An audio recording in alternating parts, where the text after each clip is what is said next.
Балапандар, мадграмда келетін мына бір есепті қалай шығару керектігін түсініп алыңдар. Тауардың бағасы қаңтар айында 20%-ға төмендеді, ақпан айында 15%-ға төмендеді. Алғашқымен салыстырғанда тауардың бағасы қанша пайызға төмендегенін табу керек. Балапандар, бұл есепті шығару үшін 20 мен 15-ті қосып 35%-ға төмендеді деп айтуға болмайды. Есепті шығарудың тез жолы былай. Тауардың алғашқы бағасы 100% болғандықтан 100 теңге деп ойлай саламыз.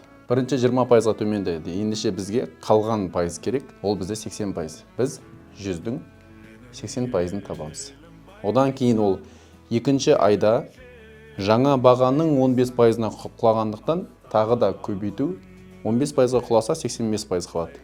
100-ден 85 деп жазамыз. Осы жерде ең соңғы мәнді есептеп табайық. 100 бен 100 қысқарады. 1 0 мен 1 0. Мұнда 2-ге қысқартсақ 5, 4, мұнда 5-ге қысқартсақ 17. 4-ті 17-ге көбейтсек бізде 68. Енді бастапқымен салыстырамыз.